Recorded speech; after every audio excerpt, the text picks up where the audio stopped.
Product knowledge. आज मैं कुछ प्रोडक्ट्स के बारे में बताऊंगी जो आपके फेशियल्स में भी काम आएंगे और जो आपके मेकअप में भी काम आएंगे। ठीक है, पहला क्या है? First cleanser. क्लिंजर हम चाहे मेकअप करें चाहे फेशियल करें, करते हैं ना क्लाइंटों का, तो क्लिंजर क्या काम करता है? डीप क्लीनिंग करता है, यानी कि फेस की गंदगी को अच्छे से निकाल देता है। ऑयल को रिमूव करता है, हमारे स्किन पे जो ऑयल आ रखा होता है उसको रिमूव करता है। थर्ड, ये मेकअप रिमूव करने में भी हेल्प करता है। Then toner. टोनर क्या काम करता है? पीएच लेवल को मेंटेन करता है। क्लिंजर के बाद जो हमारे पोर्स होते हैं वो ओपन हो जाते हैं, तो जो हमारे फेस का पीएच लेवल होता है वो डिस्टर्ब हो जाता है। तो अगर हम टोनर नहीं स्प्रे करेंगे तो हमारा पीएच लेवल खराब हो जाएगा। स्किन का पीएच लेवल कितना होता है? 7। और हेयर का पीएच लेवल कितना होता है? 5। ठीक है, पोर्स को मिनिमाइज करता है और स्किन को हाइड्रेट करता है। ठीक है, देन आता है मॉइस्चराइजर। मॉइस्चराइजर का काम क्या होता है? हाइड्रेट करना, सबसे पहला काम यही है उनका। ड्राई हो रही है स्किन तो हमारी हाइड्रेट करता है। फिर सॉफ्टनेस, स्किन को सॉफ्ट लुक देता है, स्किन भी हमारी अच्छी हो जाती है। स्किन की जो अपर लेयर होती है, जो ये लेयर है हमारी, पढ़ाया हुआ स्किन स्ट्रक्चर में डर्मिस, एपिडर्मिस, डर्मिस, तो जो अपर लेयर होती है उसको ये स्ट्रॉन्ग करता है। ठीक है जी। बच्चे ना क्वेश्चन करते हैं कि स्क्रब देखो फेशियल में ही होता है, मेकअप के टाइम पे हमें स्क्रब की नीड नहीं होती, लेकिन मैं प्रोडक्ट नॉलेज दे रही हूँ इसीलिए मैं एक स्क्रब का टॉपिक बता रही हूँ कि स्क्रब क्या काम करता है। डेड सेल्स को रिमूव करता है, ब्लैक हेड्स को रिमूव करता है और मेकअप और स्किन को सॉफ्ट एंड शाइनी बनाता है। ठीक है, फिर आता है प्राइमर। हमने मॉइस्चराइजर के बाद क्या यूज किया था मेकअप में, अब आएगा प्राइमर। प्राइमर क्या काम करता है? स्किन और मेकअप के बीच में एक लेयर बनाता है। प्राइमर का हमेशा यही काम होता है कि जो हमारी ये स्किन और हम उसको तैयार कर रहे हैं, कि हमने लेयर दे दी, आओ अब मेरे ऊपर थोपो जो थोपना है, फाउंडेशन थोपना है, कंसीलर थोपना है, जो भी हो। तो प्राइमर बहुत इंपॉर्टेंट है, आपको प्राइमर की एक लेयर बनानी है।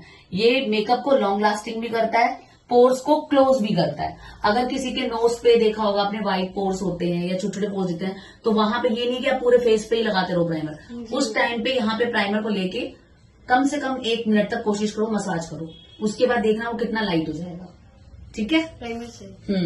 नाउ फाउंडेशन, सबसे बड़ा चैप्टर।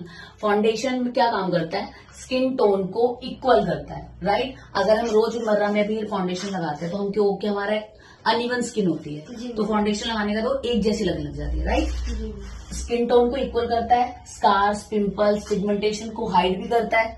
जो हमारे छोटे मोटे अगर होते हैं तो उसको भी हाइड कर देते हैं रेगुलर बेस पे, और अगर हम किसी और का मेकअप कर रहे हैं फिर तो हम उस हिसाब से करते ही हैं। ठीक है, और एक स्मूथ लुक क्रिएट करता है। करेक्टर का क्या काम है? प्रॉब्लम्स को करेक्ट करना। सबसे पहले करेक्टर ही करते हैं जब हम किसी और का मेकअप करते हैं, है ना, कि उसके फेस पे जो प्रॉब्लम्स है उसको करेक्ट करना। ठीक है, use before foundation and concealer. ये हमेशा फाउंडेशन और कंसीलर से पहले यूज होता है। किस लिए भी होता है? न्यूट्रलाइज करने के लिए, यानी कि आपने प्रॉब्लम्स को करेक्ट कर दिया, उसको न्यूट्रलाइज कर दिया। तब आता है कंसीलर। कंसीलर का क्या काम है? पिंपल्स, डार्क सर्कल, स्कार्स को हाइड करके एक इवन स्किन टोन बेस बनाना। आपने करेक्टर कर लिया, आपने कंसीलर कर लिया, फिर एक क्या आ रहा है? फाउंडेशन लेयर दोगे तो ऑब्वियसली एक इवन टोन बेस बनेगा, है ना।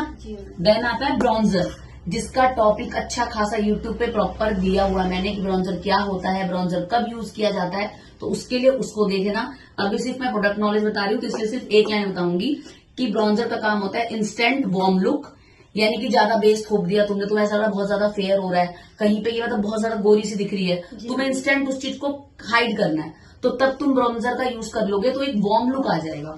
नेचुरल शाइन करेगा, जैसे कि सन किस, शाम की धूप होती है ना 5, 5:30 की, उसको बोलते हैं सन किस, तो वैसा लुक दे देगा।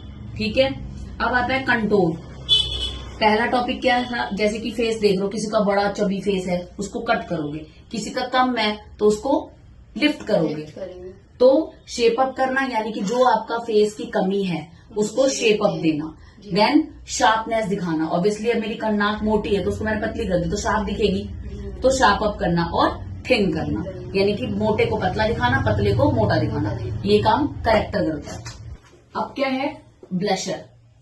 ब्लशर क्या काम करता है? चीक को नेचुरल रोज ग्लो, यानी कि एक सिर्फ हमें नेचुरल शाइन चाहिए होती है अपने चीक्स पे, जी मैम। जो काम क्या करता है ब्लशर, ब्लशर के भी देखे 7-8 होते हैं, वो भी स्किन टोन के हिसाब से है।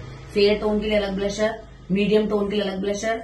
अगर आपके पास एक है और आपको एक ही लेना है तो थोड़ा सा मीडियम, लाइट टू मीडियम ले लो या मीडियम टू लाइट ले लो, तो वो सब पे चला जाए, जैसे पीच कलर सब पे चला जाता है ऑलमोस्ट। जी। तो ये चीक को क्या करता है, हाईलाइट भी कर देता है, ठीक है ना। उसके बाद आता है हाईलाइटर। आजकल के मेकअप में देख रहे हो सिर्फ हाईलाइट ही होता है, हर एरिया पर्टिकुलर हाईलाइट होता है। तो हाइलाइटर का यही काम है, फेस के हाइलाइटेड एरिया को रिफ्लेक्ट करना, ठीक है, शाइनी लुक देता है जिससे। और करते कहाँ पे, जैसे नोज पे दे दिया आपने, चिक्स पे दे दिया, फोरहेड पे दे दिया, आईब्रोज पे दे दिया। हाइलाइटर का मेन काम ये एरिया, नोज का एरिया, राइट। तो इसीलिए हाईलाइट, आज के मेकअप में हाईलाइट होना ही मेकअप को दिखाता है दूर से स्टेज पे कि हाँ भाई ये मेकअप हाईलाइट हो रहा है। ओके, तो ये प्रोडक्ट नॉलेज थे, होप सो समझ में आया होगा इतना।